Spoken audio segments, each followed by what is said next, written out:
The Dreamer Who Saved a Kingdom, Joseph's Great Rise in Egypt. In the heart of Egypt, King Pharaoh lay in his grand bed, but his sleep was far from peaceful.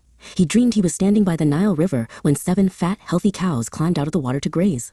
But then, 7 scrawny, sickly cows followed them and did something unthinkable. They ate the healthy cows. Pharaoh woke up shivering, his heart racing in the quiet palace. Pharaoh fell back into a deep sleep, only to find himself in another strange dream.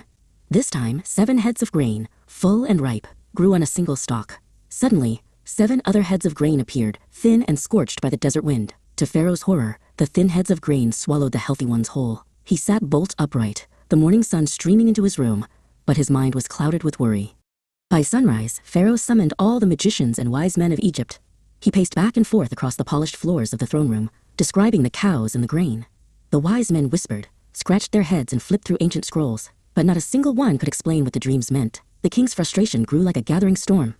Standing nearby was the king's cupbearer, who suddenly turned pale. He remembered a dark dungeon and a young man who had helped him 2 years ago. He bowed low before Pharaoh and admitted that he had forgotten a very special person. He told the king about Joseph, a Hebrew prisoner who had the amazing gift of understanding dreams. Pharaoh immediately ordered that Joseph be brought to him.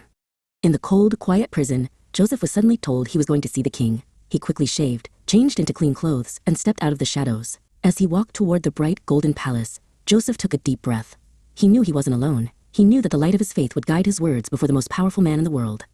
Joseph stood before Pharaoh's high throne. Pharaoh told him, "I have heard you can interpret any dream." Joseph looked at the king and replied humbly, "I cannot do it, but my creator will give Pharaoh the answer he needs." Pharaoh then described the cows and the grain, hanging on every word Joseph spoke. Joseph explained that both dreams meant the same thing. 7 years of great plenty are coming to Egypt, he said, but they will be followed by 7 years of terrible famine. He warned that the hunger would be so great that people would forget the years of plenty. The dreams were a warning to prepare while there was still time. Joseph didn't just explain the problem. He offered a solution. He advised Pharaoh to find a wise man to oversee the land, gathering 1/5 of the harvest during the good years and storing it in the cities. This way, when the crops failed, the people would have bread to eat. Pharaoh looked at his officials and realized there was no one wiser than the man standing before him. "Since you have been shown all this," Pharaoh declared, "you shall be in charge of my palace." He took off his own signet ring and placed it on Joseph's finger. He dressed Joseph in robes of fine linen and placed a heavy gold chain around his neck. In an instant, the man who had been a prisoner became the second most powerful person in all of Egypt.